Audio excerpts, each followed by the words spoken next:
প্রতি বছরের মতো এবছরও চামড়ার দাম নির্ধারণ করে দিয়েছে সরকার। এবছর প্রতিটি গরুর লবণযুক্ত চামড়া ঢাকার ভিতরে ১২০০ টাকা আর ঢাকার বাইরে ১০০০ টাকা নির্ধারণ করা হলেও সেই দামে ক্রয় বিক্রয় হচ্ছে না সাতক্ষীরায়। এক দশক আগেও যেখানে চামড়ার আকার ভেদে ২০০০ টাকা থেকে ৩০০০ টাকায় বিক্রি হতো, সেখানে চামড়া এখন ৩০০ টাকাতেও বিক্রি করতে পারছেন না বিক্রেতারা। চামড়াটাকে ন্যায্য মূল্য দিয়ে এতিম অনাথ মিসকিনরা যাতে সুন্দরভাবে লেখাপড়া করতে পারে।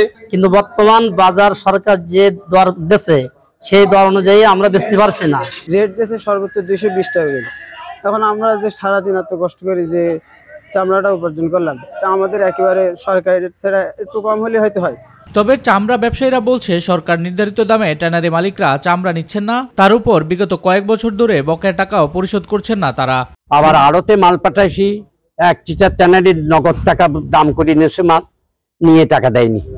যে রেটটা দিয়েছে ওই রেটটা যেন বজায় রেখে আমাদের জন্য মালগুলো বিক্রির ব্যবস্থা করে। এদিকে লবণের দাম বেশি, তার উপর ট্যানারি মালিকরা বকেয়া টাকা পরিশোধ করছে না, অভিযোগ চামড়ার আড়তে খেটে খাওয়া শ্রমিকদের। আমরা দীর্ঘ কয়েক বছর এই আড়তে কাজ করি, আমরা ঠিকমতো মজুরি পাই না।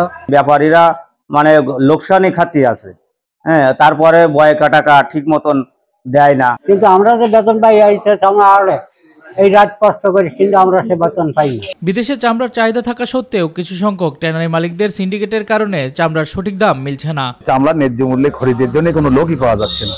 সরকারের কাছে উদাত্ত আহ্বান জানাবো যে তারা অন্তত যদি ভারতে রপ্তানি করারও যদি আপনার অর্ডার দেয়, তবু আপনার চামড়ার শিল্প বেশি যাবে। ভারতে চামড়া পাচার রোধে সীমান্তে বিজিবি টহল জোরদারের পাশাপাশি পুলিশ সতর্ক অবস্থানে রয়েছে বলে জানিয়েছে সংশ্লিষ্টরা। যেভাবে আমরা সীমান্ত দিয়ে কোনো গরু প্রবেশ করতে দেইনি, একইভাবে আমাদের দেশ থেকে কোনো চামড়াও সীমান্ত দিয়ে পাচার হবে না, এটা আমরা নিশ্চিত করব। সাতক্ষীরা সীমান্ত দিয়ে কোনোভাবেই কোরবানি পশুর চামড়া পাচার হবে না, সেই সংক্রান্তে সার্বিক প্রস্তুতি আমাদের নেওয়া আছে। গরুর চামড়া সরকার নির্ধারিত দামের চেয়ে অর্ধেক দামে বিক্রি হলেও সাতক্ষীরাতে ছাগলের কোনো চামড়া ক্রয় বিক্রয় হয়নি। শামস তাবরিজ উচ্ছ্বাস, মাই টিভি নিউজ ডেস্ক।